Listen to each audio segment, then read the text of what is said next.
우리 이 시간 묵상기도 드리심으로 27일 청년부 예배를 시작하겠습니다.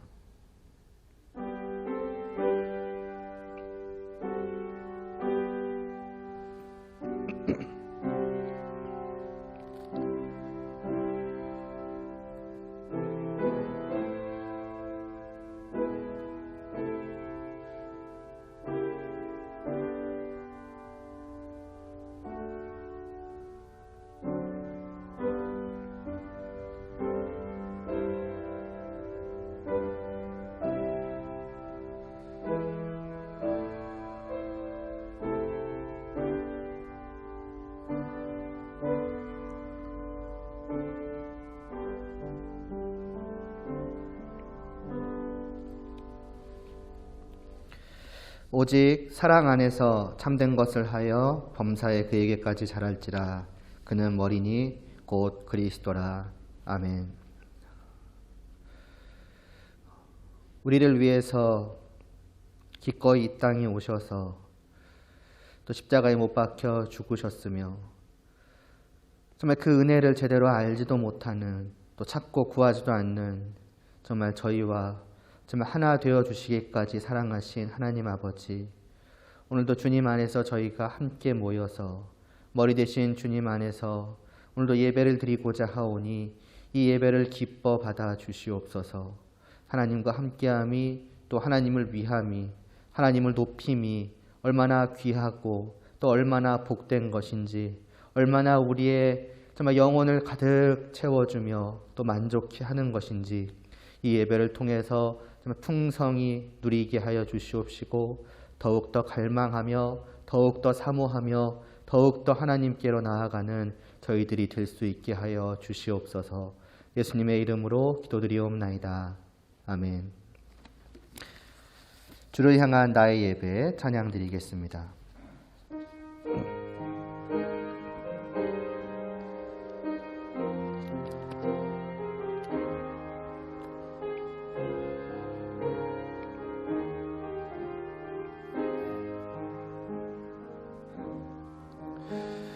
내 안에 계신 아버지, 주 이름 높임 받으소서.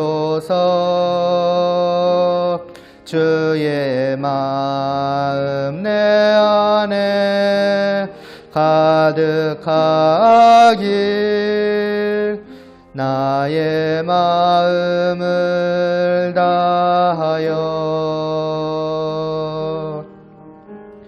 죽음이 다가올 때도 하늘 소망 보게 하소서. 어떤 상황 속에도 예수 이름으로 기도하며 나가네. 주를 향한 나의 예배 온전하게 드려질 때에 나의 모든 삶 주님께 속했네. 내 삶을 드리길 원하네. 내 안에 계신 아버지, 주 이름 높임 받으소서. 주의 마음 내 안에 가득하길, 나의 마음을 다하여. 죽음이 다가올 때도 하늘소망 보게 하소서. 어떤 상황 속에도 예수 이름으로 기도하며 나가네. 주를 향한 나의 찬양 겸손하게 드려질 때에 나의 모든 삶 주님께 속했네. 내 삶에 이루어지리라. 사도신경으로 우리의 믿음을 하나님께 고백하겠습니다.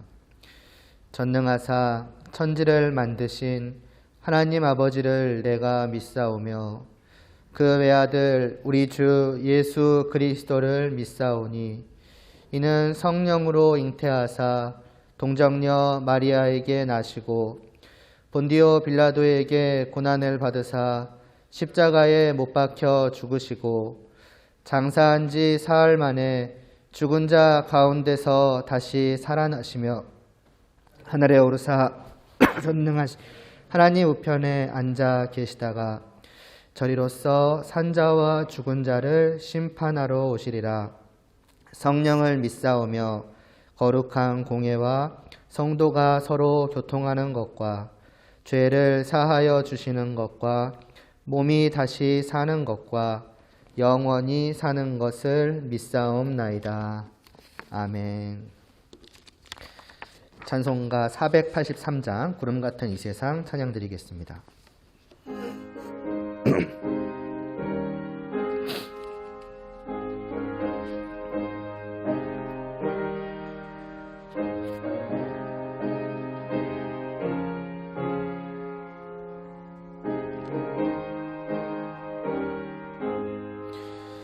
구름 같은 이 세상 모든 불기 영화 나는 분토와 같이 내어버리고서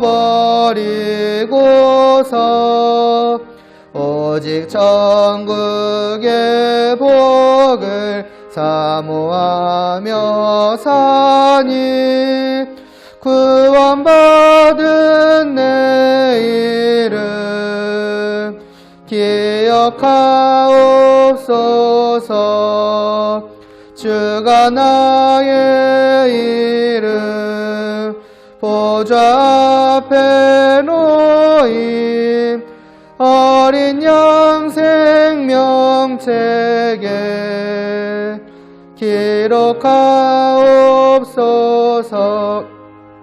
주여 보배 비로소 모든 죄 씻으사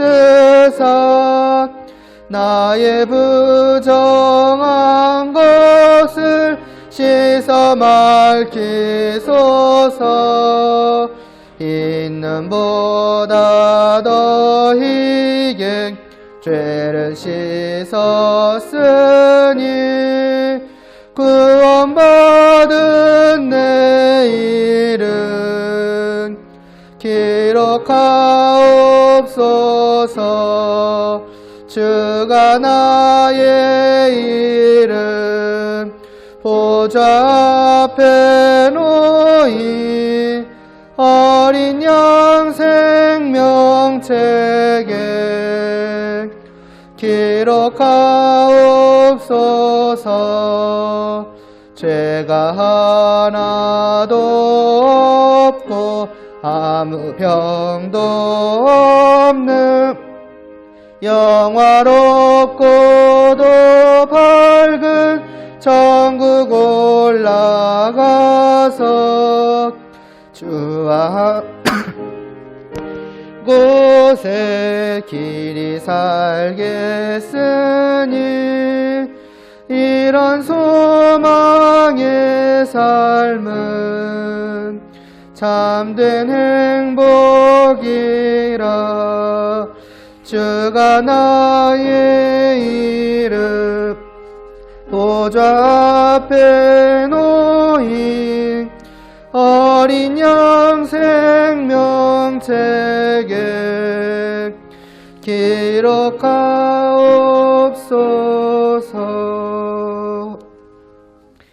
이어서 제목이 깊어진 삶을 주께 찬양 드리고 제가 기도 드리겠습니다.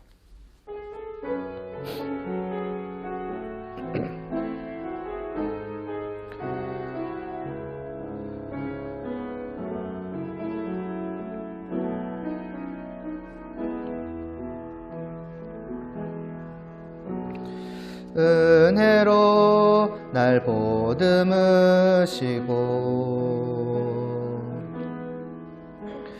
사랑으로 품어주셔도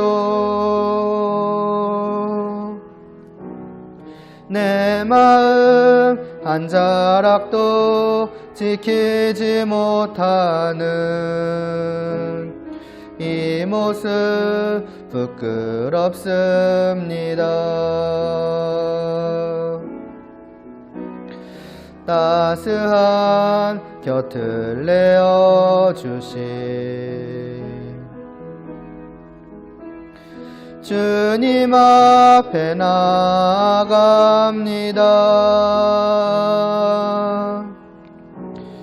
표현 못할 긍휼로 나를 붙드시는 주 이름만 바라봅니다. 매일 마주한 슬픔을 견뎌나가며 주 예수의 마음을 닮아 가네. 두려운 걸음마다 주가 동행하니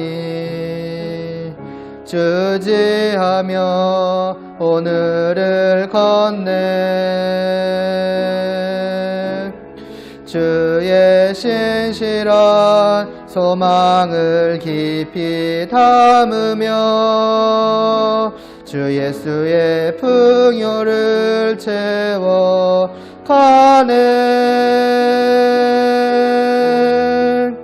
하나님의 자녀로 명예 지켜가며 긴 삶을 주께 드리네. 한 번 더 찬양 드리겠습니다. 은혜로 날 보듬으시고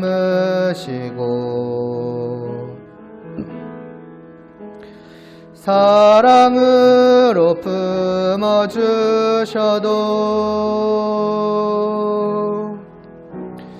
내 마음 한 자락도 지키지 못하는 이 모습 부끄럽습니다.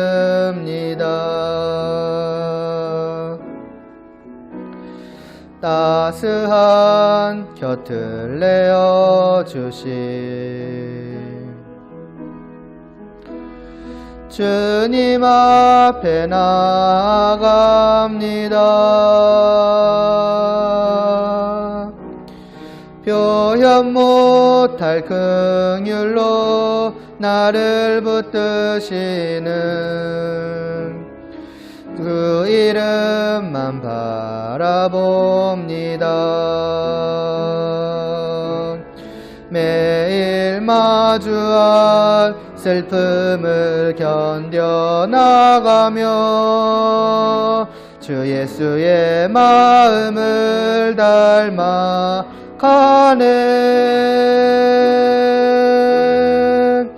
두려운 걸음마다 주가 동행하니 주지하며 오늘을 건네. 주의 신실한 소망을 깊이 담으며 주 예수의 풍요를 채워가네.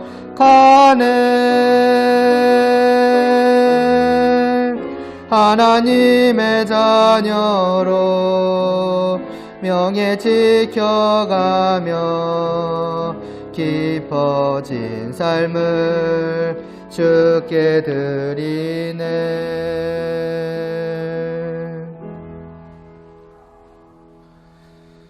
하나님 아버지, 오늘도 저희에게 말씀하여 주시옵소서. 들려지는 모든 말씀을 사람의 말이 아니라 하나님께서 사람을 통해서 하시는 그 하나님의 말씀으로 저희가 받게 하시옵시고, 정말 그 말씀이 저희들의 마음속에 깊이 새겨지게 하여 주시옵시고, 저희들의 영혼을 변화시키며, 그래서 더욱더 저희가 정말 주님을 향하는 그 마음으로, 또 주님을 더욱더 닮아가는 성품으로, 그래서 저희들의 모든 삶이 이전보다 더욱더 하나님 보시기에 합한 그러한 삶으로서 하나님께 드려질 수 있게 하여 주시옵소서. 예수님의 이름으로 기도드리옵나이다. 아멘. 네, 오늘 보실 말씀은 에베소서 4장 18절 그리고 19절입니다. 잠깐만 물 좀 마시고 올게요. 천천히 찾고 계세요.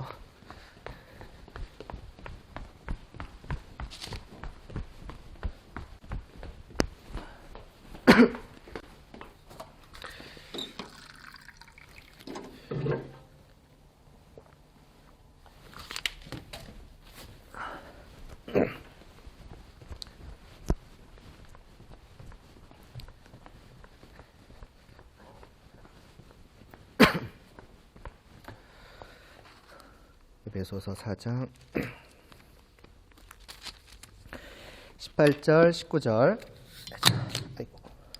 함께 봉독하시겠습니다. 죄송해요. 18절 19절. 네. 그들의 총명이 어두워지고 그들 가운데 있는 무지함과 그들의 마음이 굳어짐으로 말미암아 하나님의 생명에서 떠나 있도다. 그들이 감각 없는 자가 되어 자신을 방탕에 방임하며 모든 더러운 것을 욕심으로 행하되. 아멘.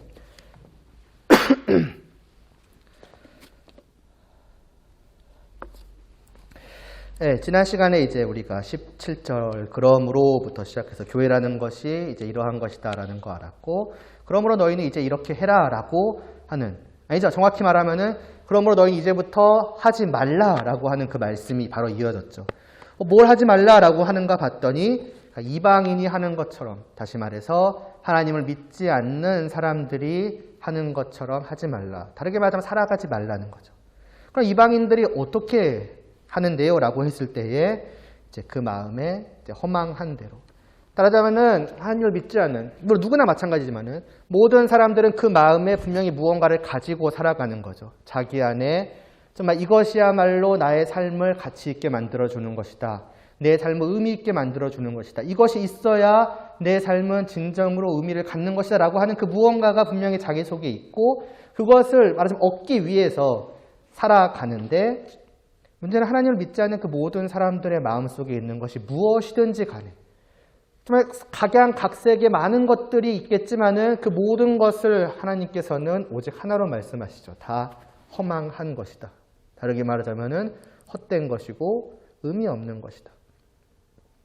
유익해 보이지만은, 그것을 얻으면은 그 삶에 의미가 있고 가치가 있어 보이지만은 실상은 비어 있는 거라는 거죠. 그래서 지난 시간에 전도서를 보면서 왜 그러한가라는 것을 이제 보았었고, 이제 오늘은 지난 시간 마지막에 말씀드린 대로 이제 바로 이어지는 18, 19절의 말씀을 통해서 그 허망한 마음으로 살아가는 이방인들의 모습이 어떠한가, 왜 그것이 허망한가, 좀 이러한 것들을 우리가 보아가고자 합니다.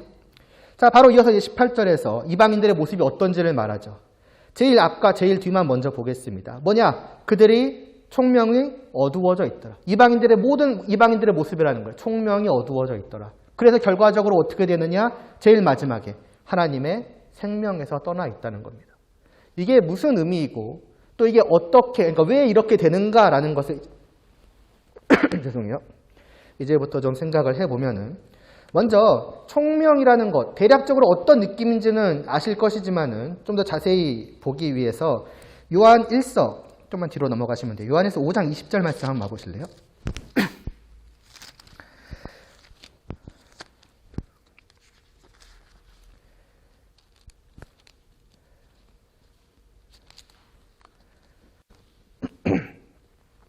뭐 감기 그런 건 아닙니다. 뭐 코로나는 더더욱 아니고 걱정하지 마시고 잠깐 뭐가 목이 좀 막힌 것 같아요.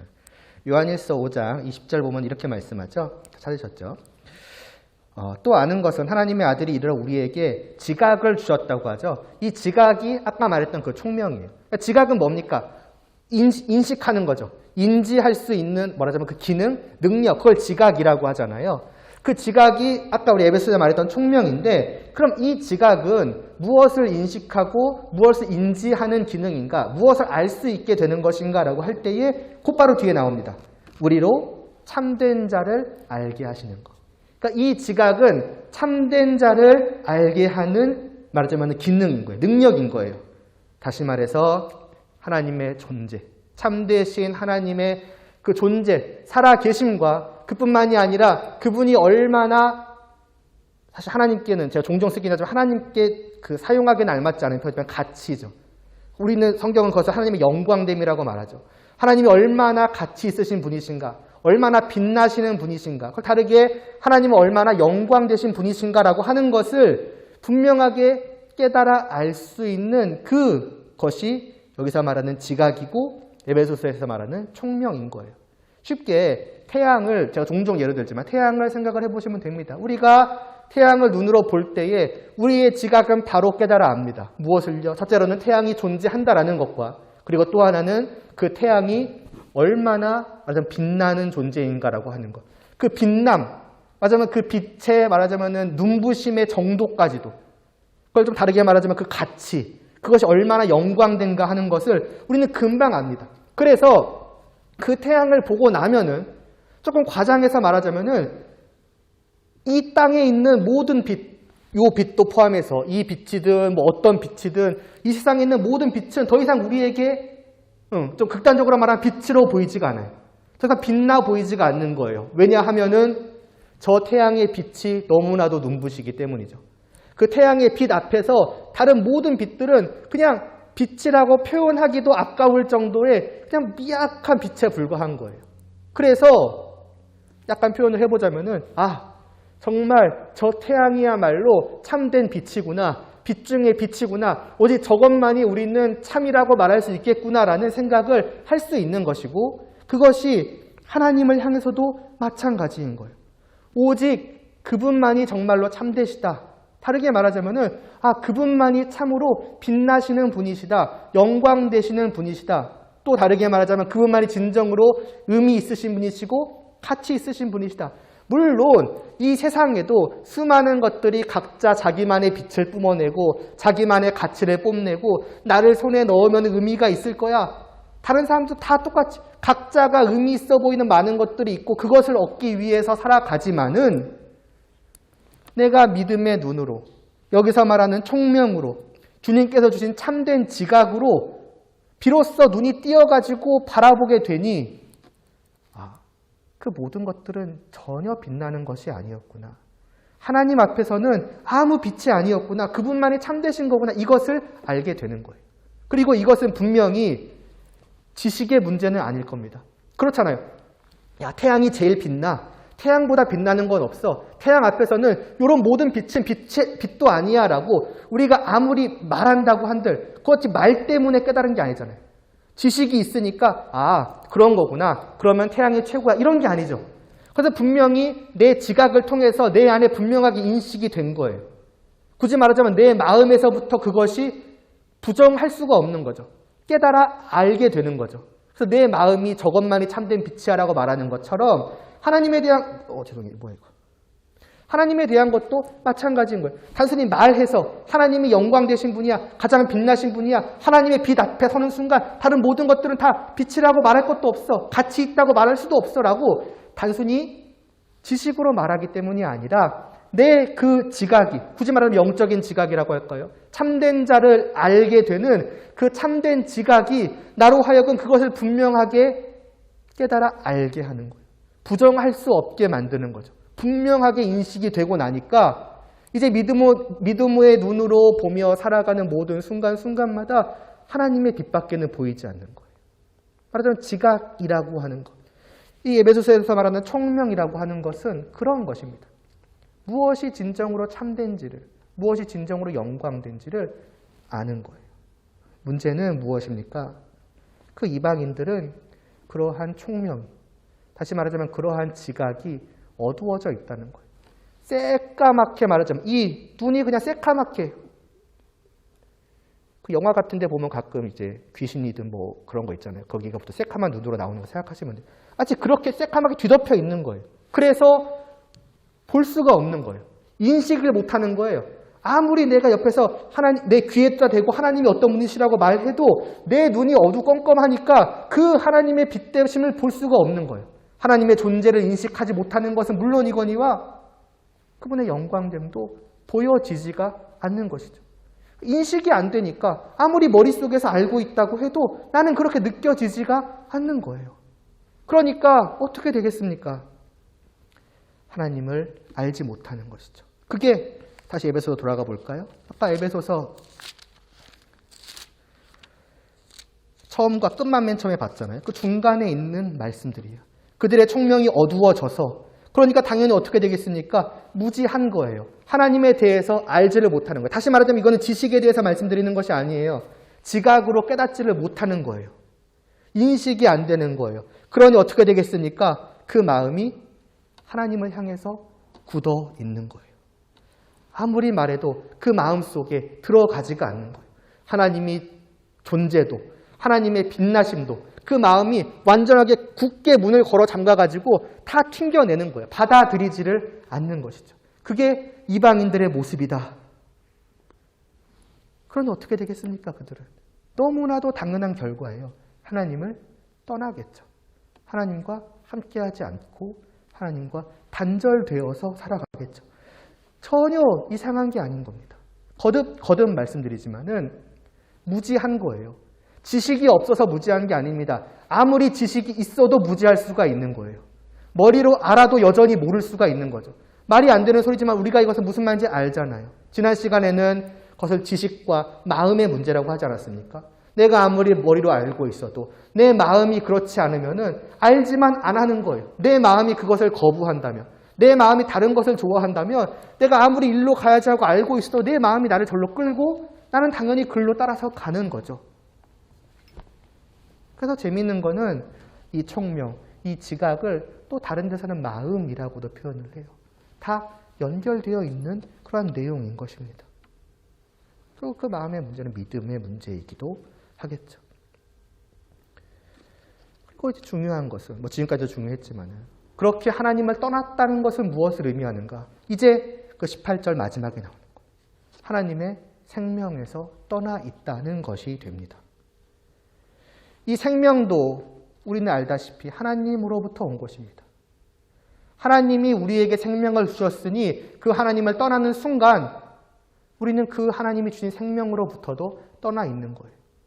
우리는 이렇게 반론할 수 있죠. 저는 여전히 살아있는데요. 그러나 여기서 말하는 생명은 단순히 내가 목숨을 가지고 살아가는 것을 의미하지 않아요. 심지어 세상에서도 비슷한 이야기들을 하곤 합니다. 내가 사는 게 아니라는 표현을 하곤 하잖아요. 정말 힘들고 어렵고 괴로울 때. 말하자면은 내 삶에 무언가가 있어서 내 삶을 의미 있게 만들어주고 가치 있게 만들어주고 그래서 살아갈 맛이 나게끔 그 삶을 기쁘고 즐겁게 해줄 만한 것들이 있어야지만이 진정으로 사는 것인데 그런 게 없다면은 단순히 생명을 가지고 사는 게 아니라고 세상 사람들도 말하지 않습니까? 같은 맥락이라고 생각을 하시면 되는 거예요. 생명이라고 하는 것은 여기서 말하는 특별히 하나님의 생명이라고 하는 것은 참으로 의미 있고 가치 있는 삶을 사는 것. 우리가 에베소서 1장에서부터 보았던 말씀을 빌리자면은 복된 삶을 사는 것을 생명이라고 합니다. 그리고 그것은 분명히 태초에 하나님께서 우리에게 주셨던 거예요. 하나님께서 단순히 우리를 창조하시고 목숨만 주셔서 살아가라고, 네가 뭐 사는 게 사는 것 같지 않든 어떻든 그냥 살아가라고 내가 생명을 주었다고 그런 식으로 하지 않으셨어요. 하나님은 우리에게 생명을 주시되 그 생명은 무엇입니까? 하나님과 함께함을 누리는 생명이에요. 하나님, 아까 태양으로 말하자면은 하나님은 우리에게 그 태양을 주신 거예요. 그 가장 빛나는 것을 우리에게 주셔서 그 하나님과 함께함을 누릴 수 있게 하셨고, 그렇기 때문에 태초에 인간은 그 삶이 그 무엇과도 비교할 수 없이 의미 있고 가치 있는 삶, 그것을 다르게 말하자면 참된 삶인 것이죠. 그 삶을 살았지만은 그러나 죄로 인해서 어떻게 됩니까? 그래서 그 태양이 그 손을 벗어난 거죠. 아니, 태양을 자기가 버려버린 거예요.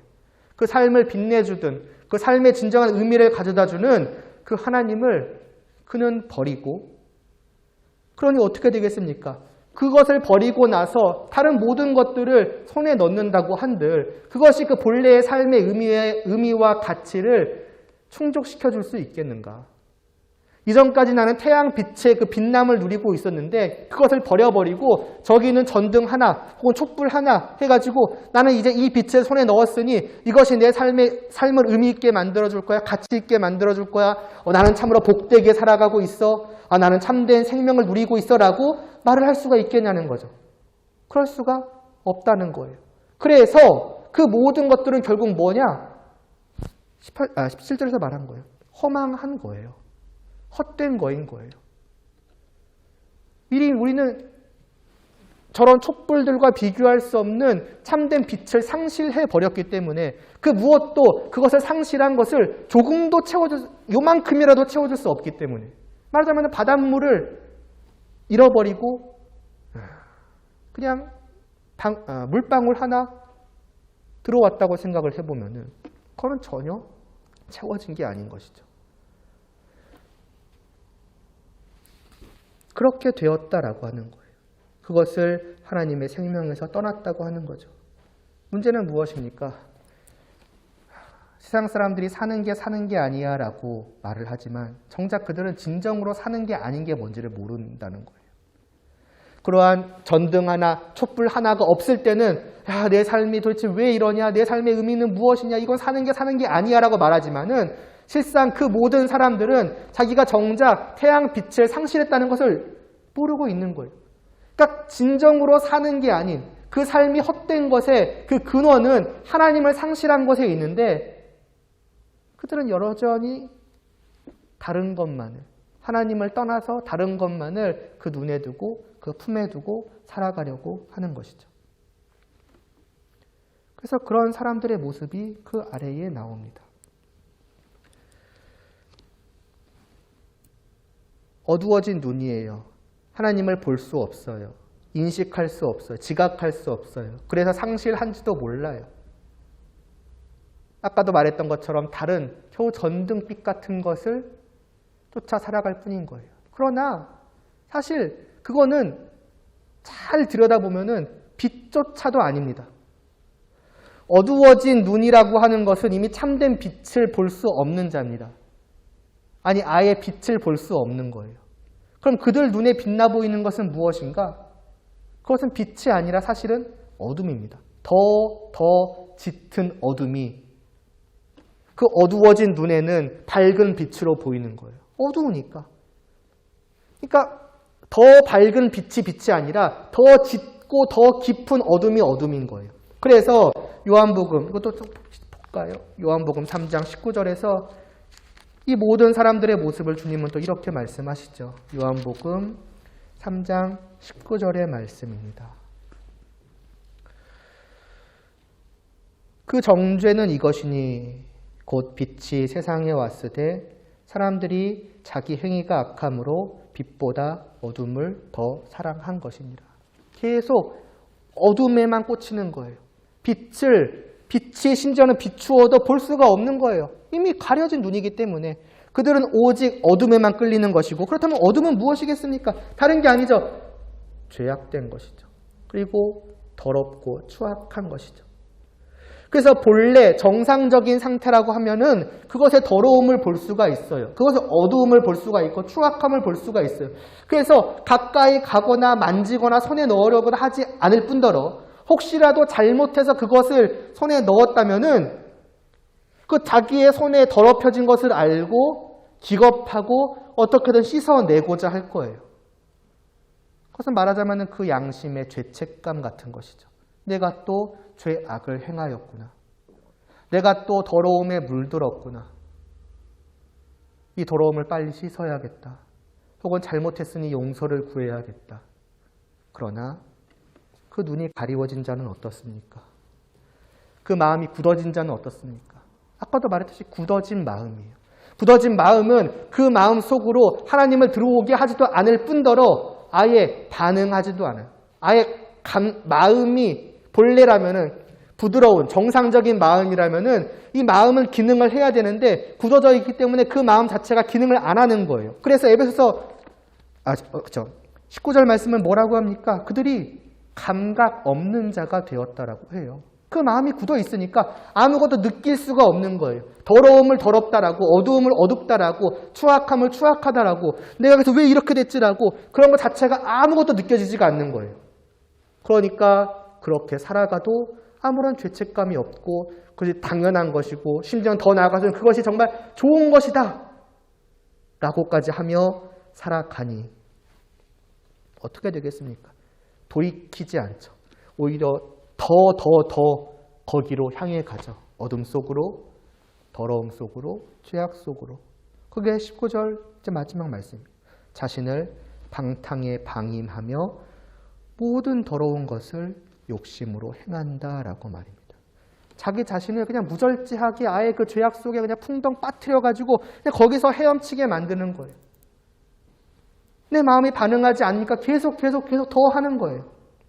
이것을 이런 방탕이라던가 이런 것들을 어떤 죄악된 쾌락이라고 말을 한다면 오늘날에 말하자면은 어떤 절제하지 않고 술을 마신다거나 아니면 성적인 것에 자기를 그냥 내어 던진다거나 그런 것들을 그러니까 세상적으로 봐도 뭔가 윤리적으로 도덕적으로 문제가 있는 것들만을 생각하기가 쉽지만은 아까도 말했던 것처럼 어둠 가운데 있는 것 모든 더러운 것은 다른 게 아니라 하나님을 떠난 겁니다.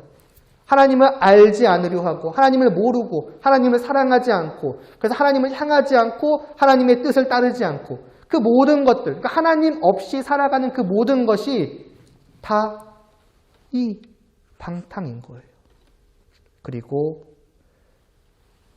저 하나님을 떠난 반대편에 있는 저 세상의 빛 나는 빛이라고 생각하지만 실상은 어두움에 불과한 그런 것들을 어떻게 합니까?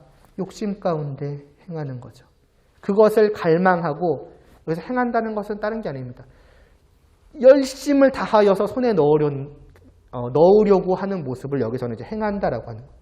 그러니까 내 인생을, 내 모든 힘, 내 모든 수고, 내 모든 노력, 내 모든 시간들을 그 무언가를 얻기 위해서 쏟는 거예요. 그게 우리의 삶 아닙니까? 우리 각자가 내 마음속에 둔 거를 가지고서 내 인생을 분명히 던지고 있잖아요. 성경은 그것을 우상이라고 합니다. 다른 게 뭐 어떤 신을 섬기는 게 우상 물론 그것도 있겠죠. 그러나 결국 신을 섬긴다는 건 뭡니까? 그것을 섬기는 거예요. 그것에게 내 인생 전부를 바치는 거예요. 그것을 손에 넣기 위해서 그것과 함께 하기 위해서 나의 모든 것을 다 드리는 거죠. 내 모든 것을 다 받아주시옵소서. 당신을 정말로 사랑하고 사모합니다. 함께 하기를 원합니다. 하나님이라고 하면 안 됩니까? 신이시여, 저는 오직 당신의 종입니다. 제 모든 것을 기꺼이 드립니다. 그게 우상 아닙니까? 그게 우리의 삶이에요. 다만 그것은 세상 사람들이 말하는 어떠한 신이 아니라 무언가일 뿐이죠. 뭐 돈이 되었든 지위가 되었든 명예가 되었든 그런 거창한 것이 아니잖아요. 또 그것을 바라보고 내 인생을 갈아 넣는, 던지는 결국 그것을 위해서 우리는 사는 거 아닙니까? 그것을 섬기는 자들, 그것을 성경은 우상이라고 말을 하는 거예요. 이러한 모습을 잘 표현해 주는 것이 좀비 아시죠?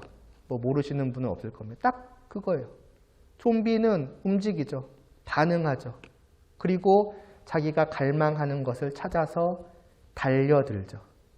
앞, 뒤, 옆 안 보고. 무엇입니까? 사람 혹은 뭐 시체가 되겠죠.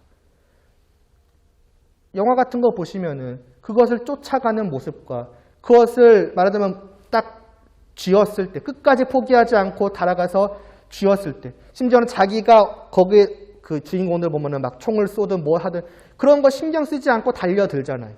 그리고 결국에는 얻어냈을 때에 수많은 좀비들이 같이 뛰어들어서 파헤쳐 먹는 그 모습을 보면서 살아있는 일반 사람이라면 저 모습을 살아있다고 말하지 않겠죠. 저거는 죽어있는 것과 다를 바 없는 거라고 말을 할 겁니다.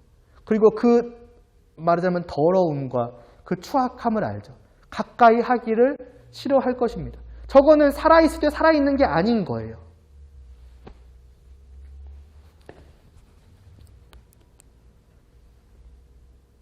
하나님 앞에서의 우리의 모습도 똑같을 수 있는 거예요. 일단은 이방인이라고 할게요. 하나님을 믿지 않는 자들의 모습도 전혀 다를 바가 없는 거예요.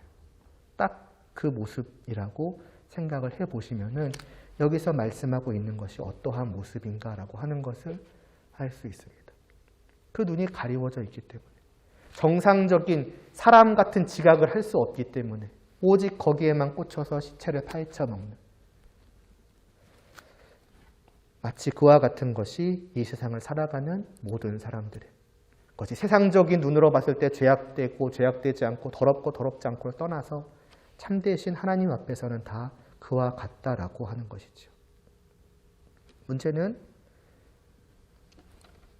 사도 바울이 이것을 지금 이방인들이 이렇더라라고 말씀하는 게 아니라는 거죠. 이미 우리는 17절에서부터 17절에서부터 보았던 것처럼 너희는 이러하지 말라라고 너희는 이와 같지 말라라고 말씀이 오지 않습니까? 그러면서 이제 다음 시간에 보겠지만 20절 말씀만 볼까요? 오직 너희는 그리스도를 그같이 배우지 아니하였다라고.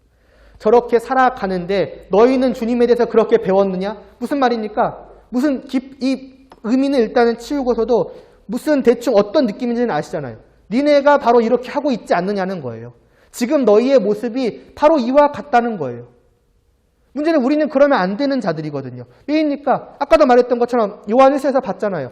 주님께서 성도된 우리, 교회된 우리에게는 참된 지각을 주셨어요. 하나님을 분명히 보아 알 수 있게 하셨고 참된 것을 인지할 수 있게 하셨고 그래서 이제는 그 하나님의 빛나는 빛을 향해서 계속해서 걸어갈 수 있게 만들어 놓으셨단 말이에요. 문제는 그럼에도 불구하고 우리는 여전히 저 이방인과 같이 좀비처럼 살아가고 있단 말이죠.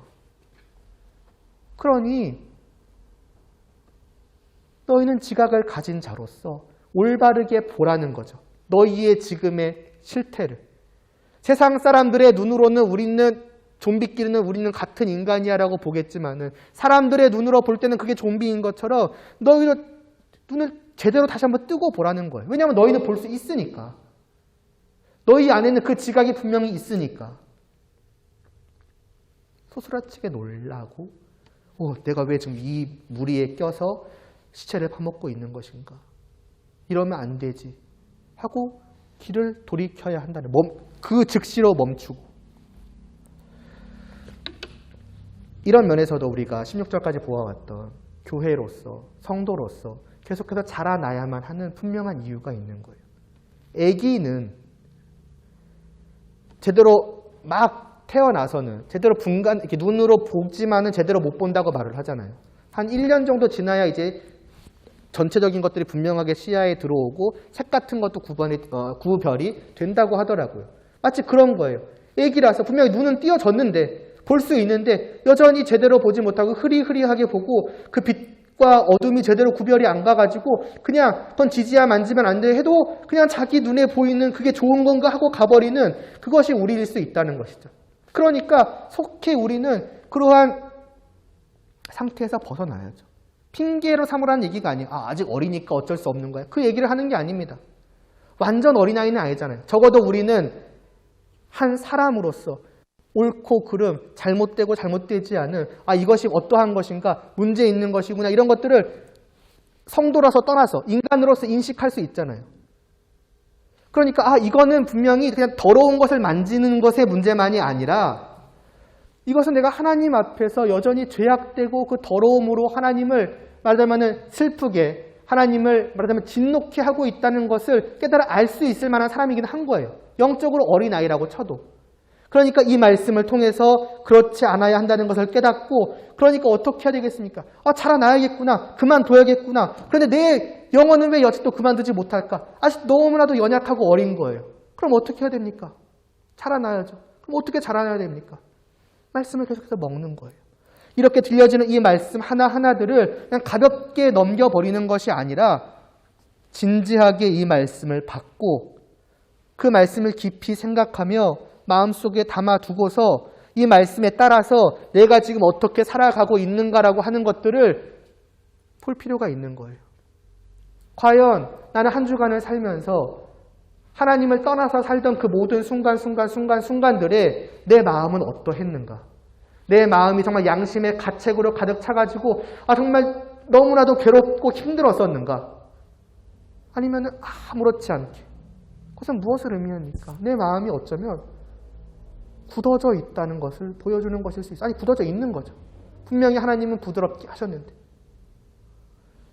분명히 하나님은 우리에게 지각을 주셨는데 나는 여전히 내 눈을 어두움에 가리고 살아가는 것일 수 있다는 거예요. 이러면 안 되는 것이구나. 그래서 어떻게 해야 되겠습니까? 기도해야죠. 왜요? 우리의 마음을 부드럽게 하실 분은 하나님이시거든요. 말씀 마지막으로 이것만 더 볼까요? 에스겔서입니다. 구약으로 잠깐 보시면 에스겔 36장입니다. 에스겔은 볼 일이 별로 없기 때문에 제가 페이지 수를 말씀을 드릴게요. 1208쪽쯤이라고 생각하시면 됩니다. 에스겔 36장 26절, 27절. 이스라엘 백성들에게 하신 말씀입니다. 이거. 뭐라고 하시는지 보세요. 에스겔 36장 26절, 27절.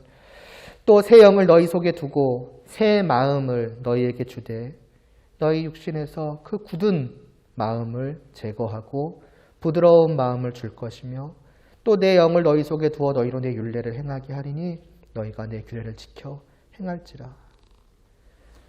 굳어있던 우리의 마음을 아예 그냥 갈아엎으신 것, 아예 새 마음을 주신 것이 하나님이세요. 그렇다면은 그 하나님께서 그 마음을 다시금 굳게 하고 있는 그 우리들을 하여금 그 마음을 다시금 부드럽게 하시는 것은 능히 가능한 일일 것입니다. 그러니 우리는 내 상태를 깨달으면 깨달을수록 많은 것을 기도하는 가운데서 이것을 빼먹으면 안 돼. 내가 하나님께 구해야 될 것이 많은데 저것도 구해야 되고 저것도 구해야 저것도 구해야 있겠죠. 그러나 정작 어찌 보면 더 중요할 수 있는 것이 무엇인지를 우리는 알 필요가 있는 거예요. 나의 기도의 제목이 이거여야 하겠구나. 다른 모든 것들이 시급한 줄 알았는데 정작 시급한 것은 내가 여전히 좀비와 같이 살아가고 있으면서도 심지어는 아무렇지 않아 하고 있는 거구나. 내 마음은 지금 어떤 건가? 내 눈은 지금 어떠한 것인가? 하나님 부드러운 마음을 주시옵소서라고 내 눈을 지금 밝혀주시사 빛의 빛됨을 볼 수 있게 하여 주시옵소서라고 인식할 수 있게 하여 주시옵소서라고 그거를 기도하는 것이 우리에게 필요한 것이죠.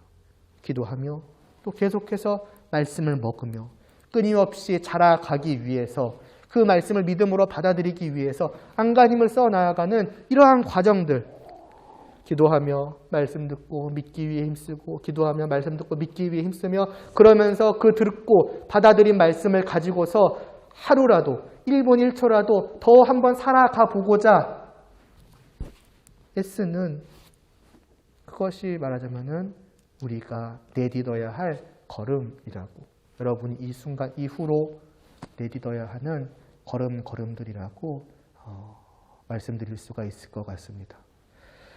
기도드리시겠습니다.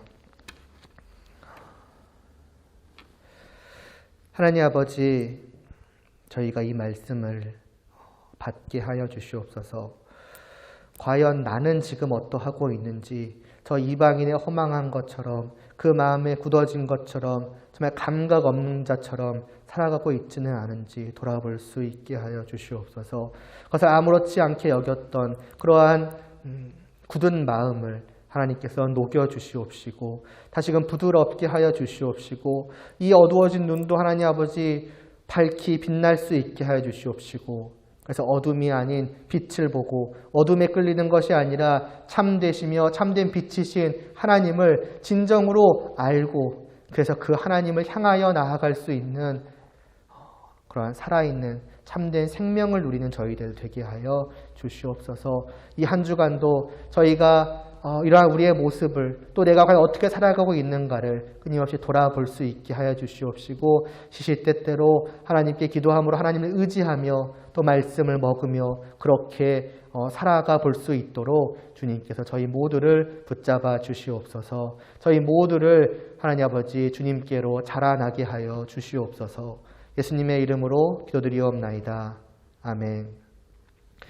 주기도문 드리심으로 예배 마치도록 하겠습니다. 하늘에 계신 우리 아버지여 이름이 거룩히 여김을 받으시오며 나라의 임하옵시며 뜻이 하늘에서 이루어진 것 같이 땅에서도 이루어지이다. 오늘날 우리에게 일용할 양식을 주옵시고 우리가 우리에게 죄 지은 자를 사하여 준 것 같이 우리의 죄를 사하여 주옵시고 우리를 시험에 들게 하지 마옵시고 다만 악에서 구하옵소서. 대개 나라와 권세와 영광이 아버지께 영원히 있사옵나이다. 아멘.